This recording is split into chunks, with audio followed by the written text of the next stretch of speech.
Bonjour à tous et à toutes et bienvenue sur Le Bon MJ. Aujourd'hui, je vous propose un podcast dans lequel plusieurs membres du Discord Le Bon MJ vont vous pitcher des jeux qui leur plaisent. Je pense que c'est un format qui est assez intéressant parce que personnellement, je préfère quand on me présente un jeu que la personne qui me la présente, ce soit quelqu'un qui soit vraiment intéressé par le jeu, que ce soit un jeu qui lui excite un petit peu le cerveau, qui le hype ou qu'il y joue très régulièrement. En tout cas, qu'il ait une véritable relation d'amour avec le jeu, parce que moi j'aime bien entendre des gens qui aiment ce dont ils parlent. C'est pour ça que j'ai proposé ce format. Si ça vous intéresse de participer, n'hésitez pas à rejoindre le Discord, on en refera sûrement. À la base, la contrainte c'était que ça dure 3 minutes. Il y a certaines personnes qui ont débordé. Je pense que je serai un petit peu plus exigeant sur la durée les prochaines fois. Peut-être que 3 minutes c'est un peu court, peut-être qu'on pourrait faire 4 minutes, quelque chose comme ça. Mais voilà, je préfère quand même que tout le monde soit mangé à peu près à la même sauce. La prochaine fois, la règle sera stricte. Pourquoi c'est un podcast? Parce que j'ai un gros problème avec mon logiciel de montage, là ça fait n'importe quoi, ça fait plusieurs fois que j'essaie d'ajouter des illustrations pour illustrer un petit peu la vidéo et que ça plante.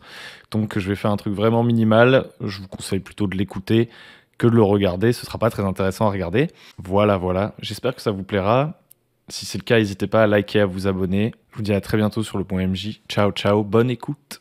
Salut à tous, c'est Valentin. J'ai décidé de vous parler de Blades in the Dark, un jeu de rôle créé par John Harper, publié par Evil Hat Productions aux États-Unis et par 500 nuances de geek en France. Le jeu est contenu dans un seul livre à couverture rigide de 300 pages, avec les règles, l'univers, le tout pour 40€. Dans Blades in the Dark, les joueurs incarnent un gang de criminels qui évolue à Duskfall, une ville victorienne, hantée, cernée par une muraille d'éclairs, elle-même alimentée par du sang de démons. On a du Dishonored pour le côté steampunk, du Ocean pour les casses, et du Peaky Blinders pour la guerre de gang. Duskfall est une cocotte minute. Chaque centimètre carré appartient à une faction de la ville, qu'elle soit criminelle, gouvernementale ou surnaturelle. Vous commencez en bas de l'échelle sociale, et vous devez vous battre pour grimper les échelons de la criminalité. Les personnages sont basés sur des livrets, des archétypes de criminels qui décrivent ses compétences spéciales et son équipement. La bande, elle aussi, a une fiche de personnage afin de représenter la progression du gang. En fonction des choix de personnages et de la bande, la table a déjà une idée du type d'activité criminelle que le gang va mener. De la contrebande, de la vente de produits illicites, des assassinats, des vols, des bagarres, des sabotages, etc.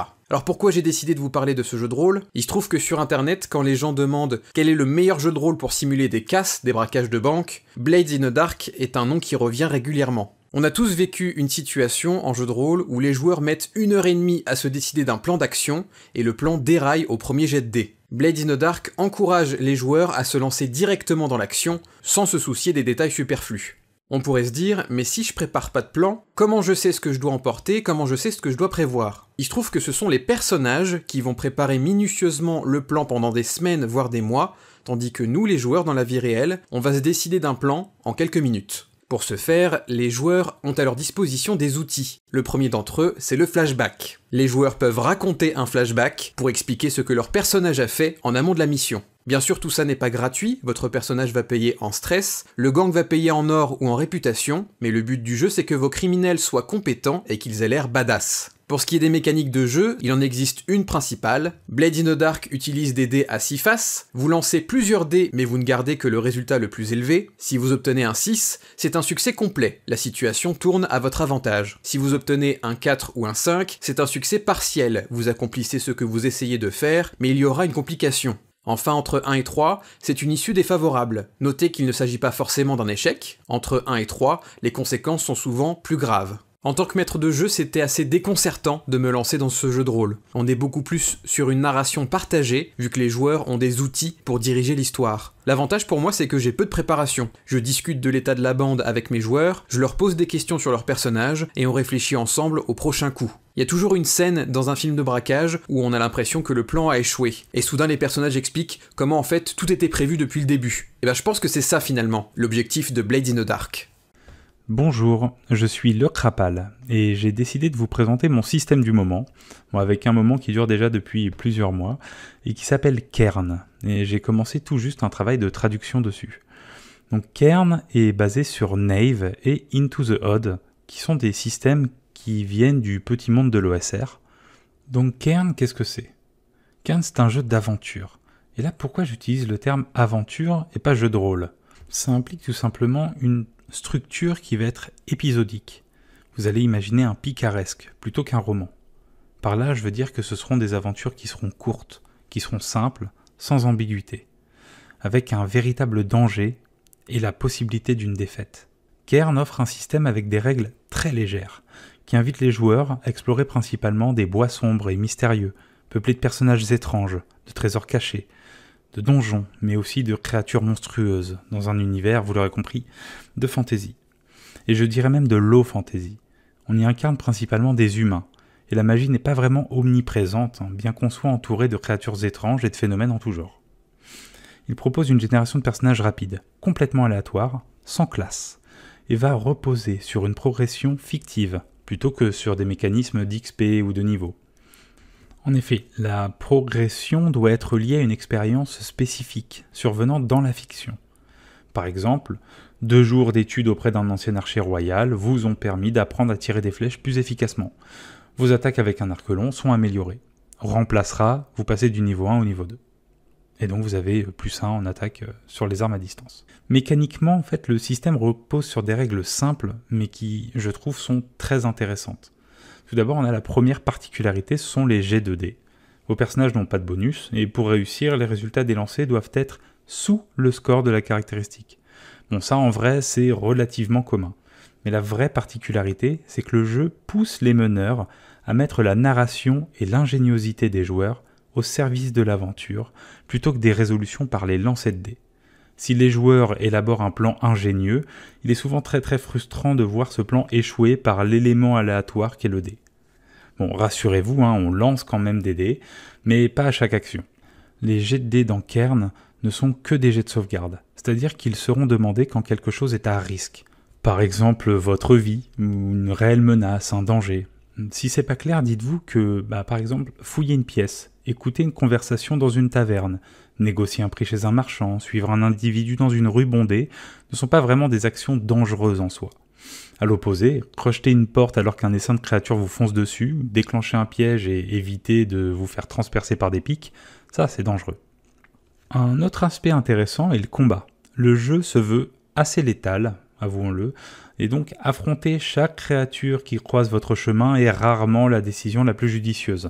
Les combats sont rapides, dangereux, souvent déséquilibrés et c'est rarement à votre avantage. Il n'y a pas de lancer d'attaque, ici on va ne lancer que les dégâts. Je voulais aussi vous parler de la gestion de l'équipement. Il n'y a pas de classe en fait dans Cairn, comme je l'ai dit, mais c'est plutôt, en plus de l'historique de votre personnage, votre équipement qui va définir un peu qui vous êtes. Avec Cairn, c'est fini. Les sacs sans fond avec 3 haches, 5 épées, un tonneau de bière, un bouclier, 50 de dents de gobelin. Non, ici, on va traquer ce que vous portez. Vous allez être limité et allez devoir faire des vrais choix sur quoi conserver, quoi abandonner. Par exemple, est-ce que ça vaut le coup de partir avec le coffre au trésor, mais d'y laisser vos armes ou votre matériel ? L'équipement, c'est bien souvent un aspect négligé dans les JDR. Et en avançant dans l'aventure, les PJ ont souvent trop d'objets. Ils ramassent un peu tout ce qu'ils trouvent et écartent complètement cette notion importante du choix de l'équipement. En fait, ce que j'aime vraiment avec ce système, c'est tout ça. Tout ce côté complètement aléatoire.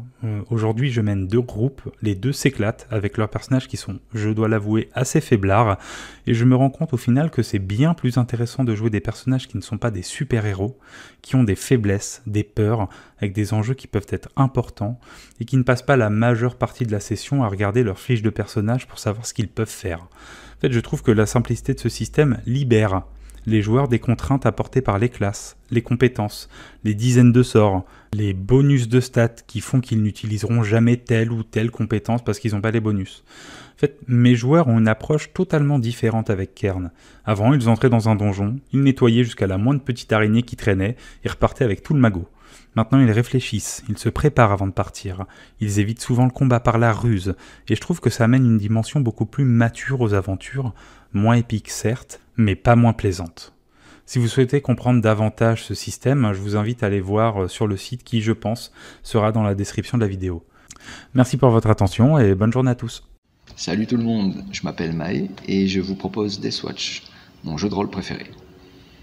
Alors pour les personnes familières de l'univers de Warhammer 40 000, pas la peine de vous faire de dessin. Mais pour toutes les autres, eh bien sachez que le JDR Deathwatch prend place au 41e millénaire, où l'humanité est en constante lutte pour sa survie, au sein d'une galaxie ravagée par des guerres éternelles. Voici le pitch de départ. Parmi ces conflits sans fin, il existe des guerriers surhumains, génétiquement modifiés, qui sont l'arme ultime et en fin de compte le dernier rempart de l'humanité face aux invasions de créatures, de démons, tantôt voraces ou sournoises, ou les deux à la fois, qui convoitent nos ressources ou simplement qui désirent nous voir disparaître de la carte stellaire. Donc un de ces guerriers équivaut à peu près à une centaine d'hommes. Il est muni du meilleur équipement que l'impérium de l'humanité puisse fournir. Donc autant vous dire que ce sont des demi-dieux que vous incarnez dans Deathwatch. Niveau mécanique, c'est le style de jeu décent, D10. Point de destin, initiative, assez classique. C'est un système de jeu qui a fait ses preuves. L'avantage pour moi, c'est que le pourcentage reste une notion facile à appréhender, même pour les débutants. Et ça, c'est cool. Mais ce qui fait le sel du jeu, ou plutôt le ciment, selon moi, c'est les modes escouade et les modes solo. Vous aurez compris que Deathwatch est un jeu stratégique, où la tactique militaire est vraiment mise en avant, pour inciter les PJ à préparer leur stratégie avant d'affronter les ennemis dans des déluges de combats épiques. Ce que je trouve particulièrement cool dans Deathwatch, c'est son univers grimdark, d'une richesse et de possibilités incroyables. En témoignent les autres jeux de rôle Warhammer 40 000 comme Dark Heresy, qui est le plus connu, où l'on incarne une suite d'inquisiteurs, à la solde d'un inquisiteur, ou bien Rogue Trader, où nous incarnons des libres marchands qui parcourent la galaxie, ou bien encore Black Crusade, où on incarne les méchants, entre guillemets, de l'univers, ou bien encore Only War, où on joue la Pietae, c'est-à-dire la garde impériale ou l'Astra Militarum. Incarner ces guerriers entre amis est vraiment libérateur, très fédérateur. Il y a un côté fraternel qui se crée dès la première session. Ça offre aussi une très grosse catharsis, très très jouissive. Et puis entre nous, qui est-ce qui n'a jamais rêvé d'être un Space Marine ? Je dois donc vous parler en 3 minutes de la 4e édition de Donjons et Dragons, et je vais pas vous le cacher que ça va faire un tout petit peu court.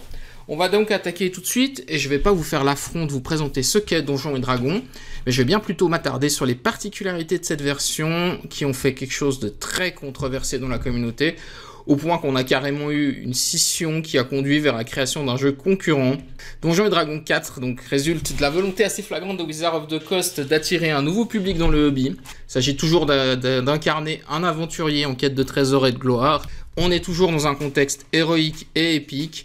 Dans cette version, les mécaniques ont été lissées et uniformisées. On trouve toujours des guerriers, des prêtres, des mages, des voleurs. Chacun a des particularités, mais ces particularités et ces façons d'être jouées dépendent avant tout du rôle qu'ils exercent sur le champ de bataille et sur les pouvoirs dont ils disposent, et non plus sur des fonctionnements différents. On n'a plus de liste de sorts spécifiques que certains mages vont pouvoir utiliser et pas d'autres. Toutes les classes du jeu ont accès à des pouvoirs, et ces pouvoirs déterminent comment va fonctionner votre personnage. Toutes les classes du jeu ont également les mêmes compétences. D'ailleurs, elles sont extrêmement moins nombreuses que dans d'autres versions du jeu. Et enfin, on va noter que dans cette version de Donjons et Dragons, on évolue sur 30 niveaux, alors que d'habitude c'est 20. Donc les pouvoirs dont je vous parlais sont une mécanique accessible à tous. On en gagne à chaque niveau. Ils peuvent être lancés à volonté, une fois par rencontre ou une fois par jour, et on les récupère en dormant. Ils sont divisés en 4 grands rôles auxquels les classes vont être attachées. On va avoir les protecteurs, comme le guerrier, qui sont des tanks. Ils sont là pour prendre des dégâts. Les meneurs, comme le prêtre, qui sont donc les soigneurs et les personnages de soutien. Les contrôleurs, comme le mage, eux, ils ont pour rôle de gérer avant tout les menaces nombreuses, mais qui auraient peu de points de vie. Et enfin, on a les cogneurs, comme le voleur, ou le rôdeur d'ailleurs, qui ont pour objectif de faire énormément de dégâts à des cibles uniques et résistantes. Alors tout de suite, on va voir que ça ressemble beaucoup à un MMORPG. C'est pas pour rien. Ça entraîne immédiatement une conséquence assez déplaisante, qui est que, au-delà de la couleur de chaque classe, un protecteur va fonctionner de la même manière qu'un autre protecteur, et un cogneur va fonctionner de la même manière qu'un autre cogneur. Globalement, ce qui fait la différence mécanique entre une classe, c'est son rôle sur le champ de bataille. En vérité, les distances et les portées ne sont même plus indiquées en mètres, ni même voire en pieds, comme dans les versions anglaises, mais carrément en cases. Donc on va vous dire que votre boule de feu, elle a un effet d'explosion de 3 cases. Ça en fait un jeu beaucoup plus porté sur l'exécution, une sorte de jeu d'escarmouche qui va profiter énormément d'avoir des figurines pour représenter les combattants, et plus vraiment un jeu de build comme pouvait l'être Donjons & Dragons 3ème édition, ou comme l'est Pathfinder. Le jeu intègre également une normalisation des rencontres hors combat, donc ce qu'ils appellent des défis de compétences. Donc c'est une mécanique qui personnellement me laisse toujours un petit peu réservé. L'idée c'est de proposer une situation, si on prend par exemple la recherche d'un fugitif, qui va se résoudre sous la forme d'une série de tests de compétences successifs. Et en fonction de la difficulté, on va avoir un certain nombre de tests qu'on va devoir réussir avant d'en échouer un certain nombre qui est généralement moitié moins élevé. C'est pas tant le système en lui-même qui est difficile à mettre en place, l'idée c'est juste de faire des tours de table, mais par contre c'est assez difficile de le dissimuler au sein de la fiction. Alors, ça a un avantage très clair, notamment parce que ça confirme l'orientation essentiellement ludique de Donjons & Dragons 4, l'idée étant pas de mettre l'accent sur le roleplay ou sur la simulation, mais bien sur le ludisme des rencontres. Et ça permet aussi à un MJ débutant de construire très très rapidement une rencontre hors combat, sans forcément avoir besoin d'énormément de roleplay, ce qui d'ailleurs pour certains pourrait être un défaut. Enfin, je vais finir avec peut-être l'aspect le moins réussi de cette version, qui tend à son matériel jouable. Donc de manière générale, il y a pas mal de modules, il y a un scénario d'introduction dans le guide du maître, mais ces modules, c'est des donjons de MMORPG la plupart du temps. En particulier la fameuse Bastide des Kobolds, qui n'est pas fameuse du tout. À mon avis, tout le monde a oublié ce truc. Donc c'est le scénario de base du livre du maître. Bon, l'idée, c'est que c'est des grandes pièces remplies de monstres, parfois quelques pièges, et à aucun moment à l'intérieur, on a l'impression que les kobolds font autre chose que d'attendre les joueurs. C'est à tout le moins dommageable, on va dire, parce que mettre l'accent sur le système de combat, c'était une chose assez osée, assez intéressante, qui donne une vraie personnalité au jeu. Mais si tu le fais au détriment de l'écologie du donjon ou même de sa complexité, c'est moins intéressant et ça devrait pas en fait. Je pense que les deux sont pas incompatibles et c'est là l'échec, je pense, principal de cette version, c'est son matériel jouable et pas son système en lui-même, à partir du moment où on n'essaie pas de lui faire faire des choses pour lesquelles il n'est pas censé faire. Alors j'en resterai là, je vous remercie de m'avoir écouté, c'était Nathaniel à propos de Donjons & Dragons 4ème édition. Merci à vous, merci au bon MJ de m'avoir offert cette tribune pour vous parler de cette version du jeu que j'apprécie tout particulièrement. Portez-vous bien et peut-être à une prochaine fois. Ciao tout le monde. Bonjour à tous, je vais vous présenter le jeu de rôle Aria, créé par Fibre Tigre, auteur français de fiction, en partenariat avec Game of Roll. Ils ont produit ensemble une campagne de jeu accessible sur YouTube. Le succès a amené Eldercraft à sortir le kit d'initiation appelé Prélude avec des mises à jour et extensions. L'univers est vaste et ressemble au bassin méditerranéen où grouillent des royaumes d'humains avec leur politique et philosophie propre. Humains en première ligne en apparence, il y a des choses intéressantes à explorer au-delà de la ligne d'horizon. L'eau médiévale fantasy avec un soupçon de magie et de sorcellerie, où les dieux existants se mêlent du destin du monde grâce au karma.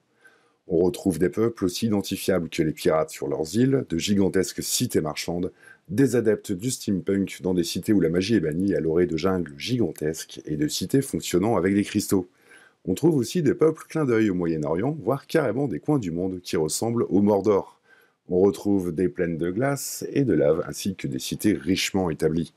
Les barons, seigneurs se font querelles courantes pour des territoires, le tout sous de nombreuses prophéties en lien avec des légendes tenaces et populaires. Le système est très accessible, puisqu'il reprend le système de dés à 100 faces pour résoudre les jets en lien avec les compétences. Il vous faudra aussi bien sûr des dés à 4, 6, 8 faces, voire d'autres pour symboliser la force de vos armes lors de combats où la valeur d'armure est simplement retranchée. La fluidité des règles ira aussi bien aux MJ et aux joueurs débutants qu'aux rôlistes plus expérimentés.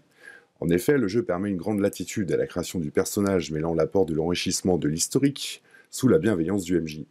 Une fois que vous avez distribué vos points dans 5 caractéristiques, il suffira de les associer pour voir se dessiner le score de vos compétences. Beaucoup de variables de création de personnages sont proposées dans les didacticiels, passant de la création pour un one-shot ou le mode campagne qui favorisera l'expérience au fil de vos parties. L'ambiance du jeu favorise les retournements du destin, les situations improbables, ainsi que les fous rires devant l'étrange sort du karma géré par le MJ. A noter par exemple que les magiciens lancent leur sort aléatoirement en tirant dans un jeu de cartes. C'est toujours amusant qu'à la place d'une boule de feu, le magicien détecte les cimetières environnants. La malléabilité du système laisse beaucoup de champ libre pour la création d'effets secondaires en artisanat, avec les alchimistes, ou bien la simple création d'armes à effet de dés avec bonus. Les objets enchantés laissent libre cours à l'imagination, mêlant objets légendaires à usage compté ou complètement inutiles à usage infini. J'aime beaucoup la fluidité du combat qui permet de décrire des actions fluides et efficaces et l'apport des bonus-malus en lien avec la perception du MJ. Attention cependant, Le jeu est très brutal, puisque certaines armes peuvent aisément infliger des dégâts terribles pour les joueurs. La maturité des choix accompagnerait aussi les magiciens ou autres sorciers qui pourront, à l'aide de leur description, littéralement modifier l'environnement. Voilà, c'est terminé pour aujourd'hui. J'espère que ça vous aura plu. Alors, ce qui est certain, c'est que bon, chacun a sa qualité audio, etc. C'est le jeu. Lorsqu'on on propose à tout le monde de participer, moi je trouve que c'est cool. Je sais pas comment je pourrais rendre ça un petit peu plus sexy en termes de présentation. J'ai pas des compétences techniques énormes, j'ai pas un temps illimité. Et puis surtout, quand c'est des témoignages qui viennent de plein de personnes différentes, j'ai moins de contrôle. Moi, ce que je trouve surtout intéressant dans ce format, mine de rien, c'est que dans la même vidéo, vous allez avoir des gens qui n'ont pas du tout les mêmes goûts et qui pointent des points faibles, des points forts de jeux différents, ou alors qui s'intéressent plutôt à l'univers ou à la mécanique, enfin voilà, qui n'ont pas du tout le même prisme pour analyser les jeux. Du coup, je trouve que c'est assez sympa, ça permet d'ouvrir un peu ses horizons. J'espère que ça peut vous tenter de participer à ce genre de podcast. Je pense que par des soucis de simplicité, je vais rester sur un podcast très très simple à produire comme celui-là. Si c'est le cas, n'hésitez pas à me contacter sur le Discord Le Bon MJ, dans le salon Vos Propositions, et puis on se fera ça. Voilà. Si ça vous a plu, n'hésitez pas à liker, à vous abonner. Je vous dis à très bientôt sur Le Bon MJ. Ciao, bonne journée et bon jeu.